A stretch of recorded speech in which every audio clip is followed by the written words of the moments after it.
ప్రపంచ కార్మిక దినోత్సవం సందర్భంగా ఆంధ్రప్రదేశ్ రాష్ట్ర విద్యుత్ కాంట్రాక్ట్ వర్కర్స్ జేఏసీ చైర్మన్ కట్ట నాగరాజు ఆధ్వర్యంలో ప్రకాశం మరియు మార్కాపురం జిల్లాలకు చెందిన విద్యుత్ కాంట్రాక్ట్ వర్కర్ల యూనియన్ ఆధ్వర్యంలో మార్కాపురం జిల్లా రాచర్ల మండలంలోని విద్యుత్ సబ్స్టేషన్లో మేడే వేడుకలు ఘనంగా జరిపారు.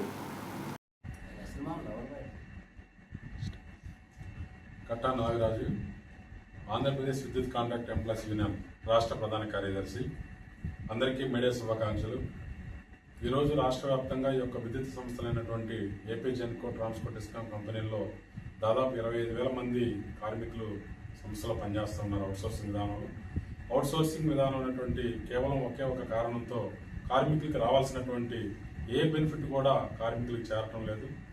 ఈరోజు రాష్ట్ర వ్యాప్తంగా అంతకుముందు ఉమ్మడి ఆంధ్రప్రదేశ్గా ఉన్నప్పుడు ఈరోజు బైఫర్కేషన్ జరిగిన తర్వాత తెలంగాణలో వాళ్ళందరికీ కూడా థర్డ్ పార్టీని అబాలిష్ చేసి మెరుగైనటువంటి వేతనాలు ఇతరత్ర బెనిఫిట్లు అన్నిటి కూడా ఇవ్వడం జరుగుతూ ఉంది. ఈరోజు ఆంధ్రప్రదేశ్లో కూడా ఆంధ్రప్రదేశ్ రాష్ట్రంలో విద్యుత్ సంస్థలో పనిచేస్తున్నటువంటి కార్మికులందరినీ కూడా సంస్థలో విలీనం చేసుకుని రెగ్యులర్ చేయాలనేటువంటి డిమాండ్తో రేపు రానున్నటువంటి రోజుల్లో మేమందరం కూడా ప్రత్యక్షంగా పాల్గొనాలని కార్మికులందరూ కూడా పిలుపునిస్తాము.